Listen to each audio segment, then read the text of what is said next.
So, this is Malovanka, this is me, this is DJ ID, and oh, this is almost crash. So I can let it. Maybe can you hold it somehow? I don't know. Point where you want. I wanted to ask you about production. Okay. Actually, we can hear this one.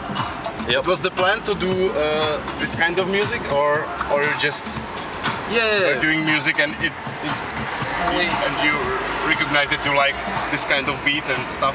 Yeah, we've always really liked house, but we never got around to write. We never had time to write any. So eventually we found some time, wrote a couple of tunes, and they went really well. We really enjoyed it, and we thought they were kind of distinctive as well, a bit different. So we thought it would be worth doing some more. So yeah, we sent the first ones to a guy called October, who runs a label called Caravan, and he passed them on. What's the name of the label? Caravan. Ah, okay. And he sent them on to some people he knows, like Ripperton, and Ripperton really liked one of them and signed it for his label. And then so October told us we had to keep doing some more. Nice. So we did some more, sent them to him, and he really liked them so much he wanted to release an album on his label. So it's coming up on late summer or hopefully maybe autumn. Yeah, autumn. Okay. It's not quite finished yet. I wanted to ask how much time you can spend on tracks during the week, for example, or estimated time. All day, every day. So probably, I don't know, maybe 60 hours a week. So really, all day, every day. Nice, nice. So you have any kind of ordinary job, or no? You are fine with music. Just about fine, yeah. Okay. Nice. Getting there. This is the big year. It's been getting really difficult. Maybe so, after reaching some 5 minutes or so, it's going to stop. So just push it once more. Okay. And you do in pair. Do you do on the track? You do in the same time, or someone of you just do some parts, then another one, usually, or you just arguing? Usually one person will do a beat and maybe an idea for a bass line or a sample or something, and then we'll take it, we'll both work on it from then, and it's sort of, you know, one person goes, oh, I've got an idea for something, do 20 minutes, and then the other person goes, oh, I want to, give me the mouse. Yeah, okay. I want to do something. Yeah. And then we, you know, argue about the bass lines. You're arguing a lot, or? No, not so much. We used to all the time. We used to argue. How long was the period? Because we did the same with Andra. Sometimes it was really big, a big clash. Yeah, and it's really, looking back, it was quite stupid, because we'd be arguing over whether the hi-hat pattern is too cheesy or something really minor, and something that your average music listener would never notice. You know, someone in the club. Yeah. So I usually do this. So yeah, that was kind of 2-3 years. The first 2 or 3 years. Nice. So how long you've been producing together? About 6 or 7 years. That was the first style you have? Breaks. Or how did you met? Well, we met at uni. Actually, the very first tune we did was drum and bass. It was Jungle. Have you ever played drum and bass? Yeah, I played drum and bass. I was DJ drum and bass before I discovered breaks. So how long you played drum and bass? I played drum and bass from about 1997 to maybe 2001, 2002. And what kind? What names or labels? Well, for a while I was really into Ed Rush and Optical and Virus and RAM recordings and all of that kind of tech step sound, but then it got a bit too dark for me, a bit too hard, a bit too aggressive, so I kind of started getting... Oh, and I was also really into V recordings and the Bristol sound. And what type of breaks attracted you so much that you converted to breakbeat? What was the... What tunes or what producers? It would have been, well, people like, there weren't that many at the time, but Freak Nasty, and at first, Freak Nasty, Adam Freeland, Who else? I suppose the Plump DJs as well. But mainly it was because I felt drum and bass had got very formulaic, and breaks was just. It seemed like a blank canvas. You could just do anything, and it was breaks, and it didn't matter. You could. Yeah, from UK you were talking about years around 97, 2000. Did you catch the wave of like big beat? Kind of. A bit. Renegade Soundwave. Richard Norris from the Grid. Played really nice set here in Czech Republic. Cool. It was wicked.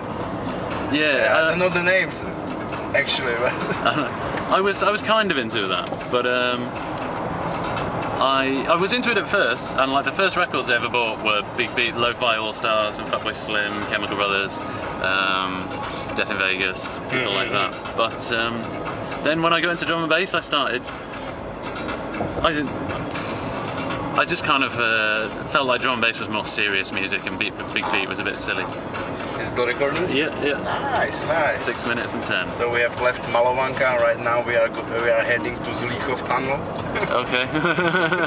And what about presents? Producers you like, or producers you think they can push it somewhere forward? Yeah, I reckon the best ones at the moment are, or the most exciting producers for me, Untold, because he just has no rules. He does what he wants and just makes this crazy stuff. And if he wants to make a track with no drums, or a track with no bass or something, he'll just do it. And that's cool. I think Mosca is going to be really big. What? Mosca. I don't think I know. Mosca. He's just kind of got big this year, really. Well, not big, but started up this year. And yeah, but he kind of does like this bass music. He started around with some of the future garage stuff, but he's done some kind of house and techno a little bit, and a few other things, and it feels like he just feels like his tunes have a bit more depth and a bit more detail to them, and I think that'll serve him well. And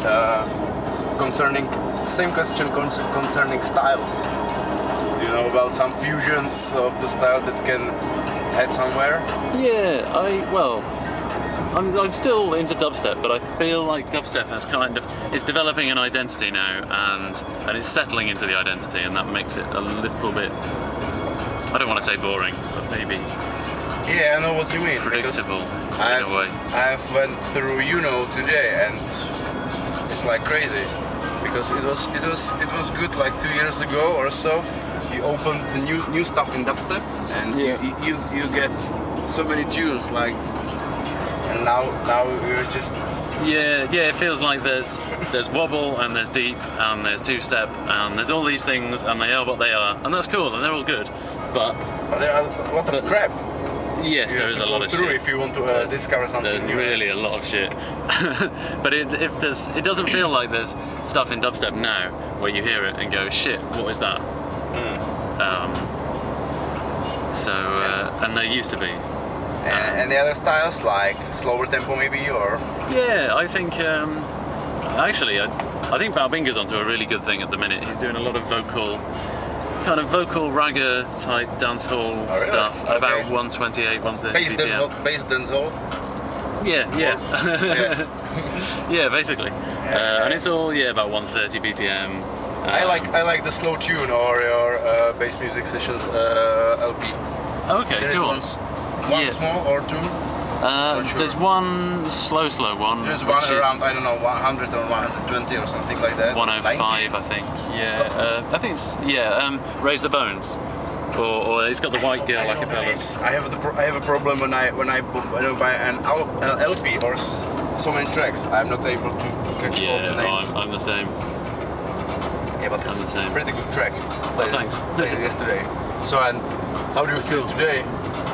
Not so bad actually. A little bit hungover, but good. We went for there's a new sushi. Well, it's not. It's this Vietnamese place in Hurka, and they've just got a sushi belt, and it's like so normal Vietnamese, but Well, you know, the Vietnamese chinska type thing. But now it's got a little sushi thing in it. So we tried out their sushi. It was okay.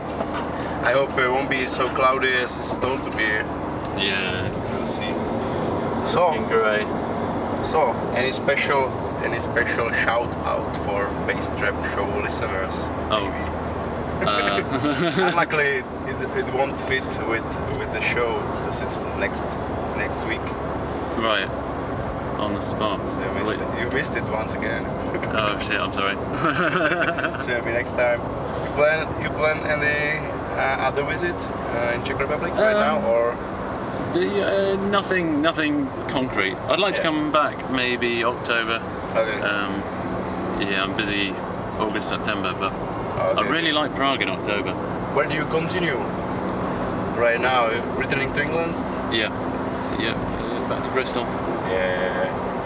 So yeah. How long is that? That's 11 minutes. 11 minutes. That's still fine.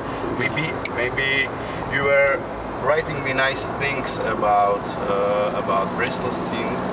Yeah. Like as you told me when you got my favorite French playing in the club that night, it doesn't mean anything because there is still possibility there is some kind of really big lineup at the moment. Yeah, it's good. It's such like an insular little kind of scene. You see everybody everywhere, and so that night, I mean, it's a Wednesday, so it's people are a bit more free to come down, like other DJs, because they're not usually playing. So that Wednesday, it was Pinch and Distance mainly, and Cyrus from Moving Ninja. But, so it's my favorite lineup. Okay. But then Joker came down to just play a set, but he wasn't on the poster. Yeah, and nice. Mensa came down to play. He played as well, and Jemmy was there. I think Kid Cut from Immerse Records was there, and there's always just like loads Alex of people. or Adam? Adam. Yeah, nice guy. Yeah, he's a really cool guy. Do you know him, Jink?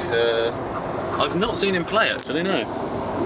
Yeah. He told me he can mix some Immerse mix for Basstrap because he added me on some promo list. So I asked him about context stuff. Right. Okay. Yeah. I've been doing a track with him actually. It's kind of two-steppy stuff. It's, yeah, it's come out well. I had any other question? We can. I've actually read on Facebook, so it's actually, I think it's true. Definitely. Bristol was voted as the most musical city. Okay. Do you know that? I didn't know that. I would believe it because it's it's such a small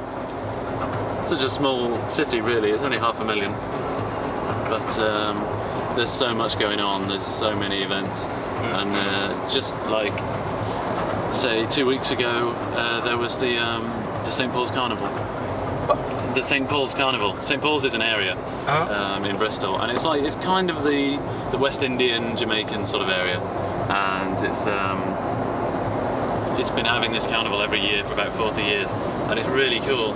They now it's really big, and they have sound systems out in the streets, and they had just people put their own sound systems out, and there's all these kind of reggae systems, and there's just loads and loads of them just on the streets, just in front of people's houses. And I think they said there was about 70,000 people down there this year. And people are okay with that, like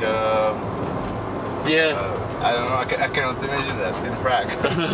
Well, I can't imagine it on the other side. On noise and so. Exactly, yeah. Just over the other side of Bristol, it would be completely different when people would complain. Oh, okay, but understand. This one area is like Indian town. Yeah. Or no, it's Jamaica. Yeah, West Indian. Yeah. Jamaica. Caribbean area, and it's great. There's they'll bring out these big grills onto the street and do foods and traditional Jamaican foods and sell beer out of their gardens, and really cool thing. And there's again loads of DJs playing there. Toddler T played, and Red Light and Joker and Jemmy and all the Bristol crew and others. People came from London to play just in the car park of the car park of a community centre or something, or just on a street. It's really cool. talking about festivals, can you recommend some festival on islands in England? Oh, I don't Do know. you have some favorite maybe, or? I've been going to Glade a lot the last few years, but it was cancelled this year, so you can't go. But that was really good. They have amazing lineups, like any kind of dance music that you're into. Concerning DJing, club or open air for you? I've never really been to many open air places, so even smaller. I think no, not really. I've played a couple of kind of festivals in tents, which is cool if it's busy. Yeah. But I've played some empty ones as well.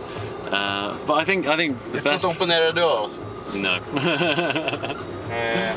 I played at Hip Hop Camp last year, and that was in an aircraft hangar, and it was. Oh yeah, of course you were there. Oh. I spoke to you. It was also a wild night because we have to leave immediately after the set. I don't know where I was going, but I have to leave. Cannot have a drink. Oh yeah. Because we've changed with you, and then we disappear.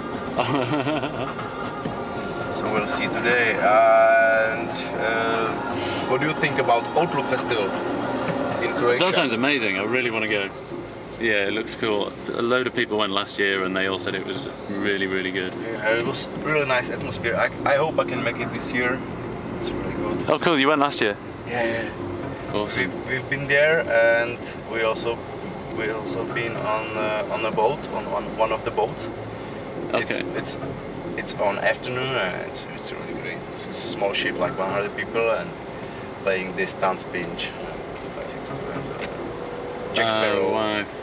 It was really wicked. And I've seen some photos or videos from I think it was DMZ boat. Oh yeah. It was in the night, somewhere in the sea, and it's really great. Imagine Mala playing in the night on the sea. That'd be sick. Okay, so maybe it's quite enough. Okay, well I'll stop it for now. Maybe say goodbye. Okay. Stop Bye to the bye to all the Basstrap crew. Shall I do a drop? No. Yeah. Right, okay. All right. Cut this out later. Okay. This is ID. You're listening to the Basstrap show on what is it? Radio 1? Yeah. But okay. It is one failure. Just turn it around. You don't want to see my face. I don't know. Maybe you can point on your hand. Okay. Right, this is ID. You're listening to the Basstrap show on Radio 1. Right, how do you stop? Is it just this?